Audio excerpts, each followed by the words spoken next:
Hey, I call these the shoulder screwdrivers. So we're going to be rotating the shoulder. The goal of this is to get a feel for rotation of the shoulder and strength of different muscles as we engage the shoulder, particularly the external rotation. It can also be really helpful for calming down a painful shoulder in various ranges of motion. So to start, I'm going to be down here. Most people with their shoulders pretty sensitive often will do okay below 90 degrees.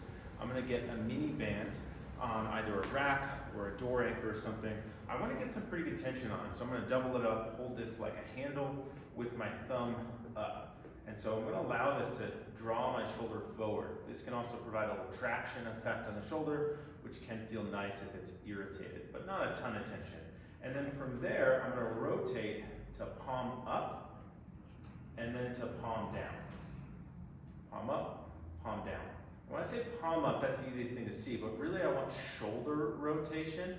I want the bicep to point as far toward the camera as we can, and then to point down.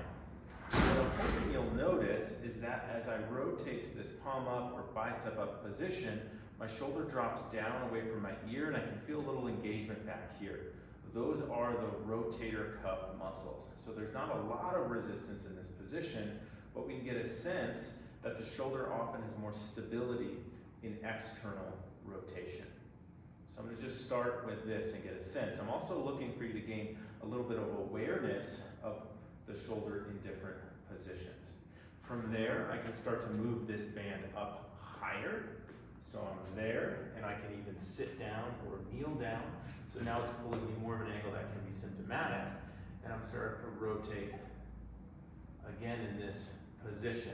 Really trying to find this externally rotated bicep up, because that drops the shoulder away from the ear. I'm starting to feel a little work right through there.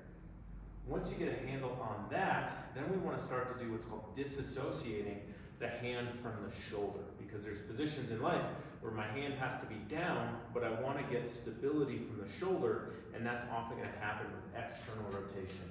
So I'm going to hold this here, I'm going to place my other hand just gently on that to hold my hand there, and still get some of these shoulder rotation movements.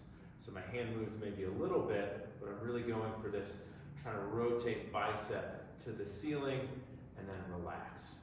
Okay? So this is a quick drill. Often we'll use it as a warm-up or something to start with early on in rehab, but it can be really helpful to both restore range of motion to the shoulder and get a sense of how the shoulder should stabilize with rotation.